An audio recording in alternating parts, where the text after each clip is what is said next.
Shut up and sit down. सत्संगति पर निबंध अथवा जैसी संगति बैठिए तैसो ही फल होत पर निबंध अथवा सत्संगति से लाभ पर निबंध। संगति में सत उपसर्ग लगा देने से बनता है सत्संगति।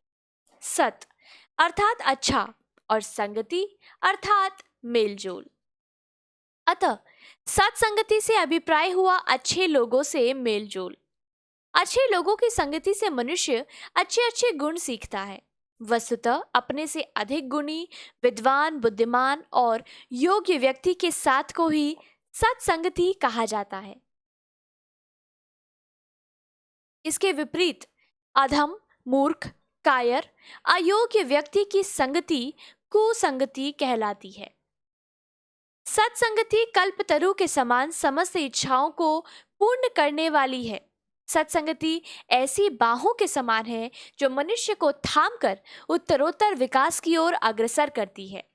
सत्संगति के परिणाम स्वरूप फूल में स्थित कीड़ा भी देवता के शीश पर स्थान प्राप्त कर लेता है।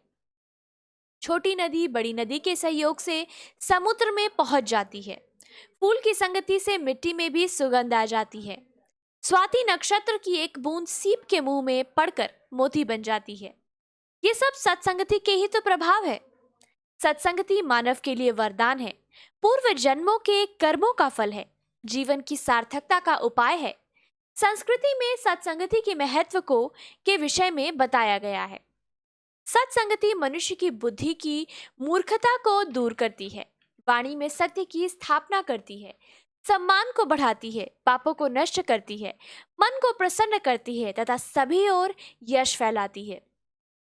इस प्रकार बताइए, सत्संगति मनुष्य के लिए क्या नहीं करती है। अतः स्पष्ट है कि सत्संगति हर प्रकार का सुख प्रदान करने वाली है। सर्वविदित है कि डाकू रत्नाकर नारद मुनि की संगति पाकर ऋषि वाल्मीकि बन गया। राम बोला स्वामी नरहरिदास की संगति से गोस्वामी तुलसीदास बने। आम्रपाली गौतम बुद्ध की संगति से भवसागर से तर गई। मूल शंकर स्वामी विरजानंद की संगति से दयानंद बन गए। इतिहास में ऐसे कितने ही उदाहरण हैं जब सत्संगति से जीवन सफल हो गया। इसीलिए एक कवि ने कहा है, सत्संगति के संग से तुच्छ श्रेष्ठ हो जाए, यीशु जन्म के योग से लघु दिन बड़ा कहाए। जहां सत्संगति उन्नति की ओर ले जाती है, वहीं कुसंगति पतन की ओर धकेल देती है। कुसंगति से मनुष्य में दुराचार, स्वार्थ, लिप्सा, कलह, ईर्ष्या, द्वेष आदि अनेक विकार उत्पन्न हो जाते हैं। कुसंगति में फंसा व्यक्ति पशु सदृश बनकर समाज, राष्ट्र को भी कलंकित करता है। कुसंगति के कारण ही भीष्म पितामह, कर्ण, द्रोणाचार्य आदि पतन को प्राप्त हुए। अत्यंत स्वच्छ, निर्मल, पावन गंगा भी समुद्र की संगति से अपनी पवित्रता खो देती है। रावण के पड़ोस में स्थित होने का यह परिणाम था कि समुद्र को बांध दिया गया।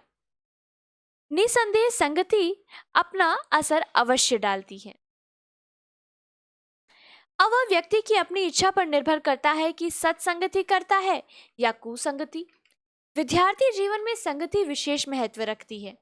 इस अवस्था में विद्यार्थी में जिन गुणों का समावेश हो जाता है, वही गुण भविष्य का पथ निर्धारित करते हैं।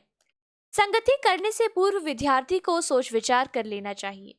बुरी संगति से प्रथम श्रेणी में उत्तीर्ण होने वाला विद्यार्थी भी फेल हो सकता है और संगति से एक सामान्य विद्यार्थी भी प्रथम स्थान पा सकता है। जब पवन की संगति पाकर धारा भी गगन की ओर उड़ सकता है, तो सत्संगति पाकर विद्यार्थी उन्नत कैसे नहीं हो सकता। तुलसीदास जी ने कहा भी है, षट सुधरी सत्संगति पाई, पारस परिस कुधातु सुहाई। एक अन्य स्थान पर तुलसीदास जी ने कहा है, बिन सत्संग विवेक न होई, अतः सत्संगति ही विवेक की जननी है। अंत में कहा जा सकता है कि सत्संगति उत्कृष्ट मूल्यों का आश्रय, संपत्तियों का हेतु, समस्त उन्नति का मूल है।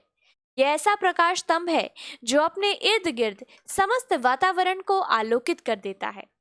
सत्संगति हर प्रकार की व्याधि का हरण करने वाली, संतोष प्रदान करने वाली, मानसिक दक्षता देने वाली है। अतः कुसंगति से दूर रहकर अपने जीवन को सफल बनाया जा सकता है। इस विषय में कबीरदास जी का कथन सर्वथा सत्य है। कबीरा संगति साधु की हरे और की व्याधि, संगति बुरी असाधु की आठों पहर उपाधि।